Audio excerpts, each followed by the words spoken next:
The number of UCP MLAs facing recall petitions continues to climb. 5 more applications have been approved by Elections Alberta, bringing the total now to 14. The UCP is calling it a direct attack. Tyson Fedor reports. The list was 9 and now it's 14 as 5 new names were added to the Elections Alberta approved recall petition list. All of them are United Conservatives representing almost a third of the entire government caucus. It's an effort on the part of some very upset people who think that the government has particularly used the notwithstanding clause inappropriately, isn't dealing with the education system or teachers respectfully or properly.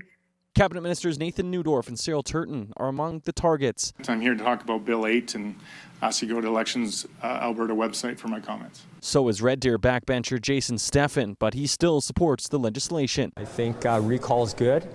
I think this recall action will fail. 8 cabinet ministers are named. There are also 5 Calgary MLAs. Obviously, I'm not very comfortable with it, but I feel like I'm a very hardworking MLA. The UCP has argued the spirit of the legislation is being misused by a coordinated left-wing activist campaign.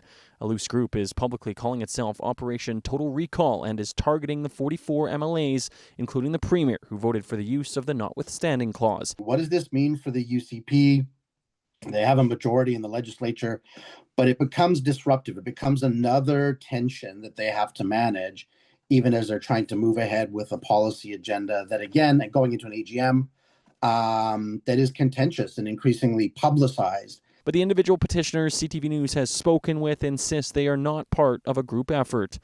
But certainly they are incredibly destabilizing, and they show that we've got a government that has lost all grip on reality. Elections Alberta says it's generally focusing on preparing for the next provincial election set for October 2027, but at the moment has its hands full. We are managing both. We're managing preparations for that 2027 PGE as well as the requirements on our recall needs. Petition organizers have 90 days to collect signatures from each constituency. If they collect enough signatures that equate to 60% of votes in the last provincial election, a vote is held on whether the member keeps their seat before any by-election is called. And Tyson joins us now from Miles McDougall's constituency office, one of the ministers with a recall petition against him. Tyson, Elections Alberta is hoping to receive more money to help with these recalls.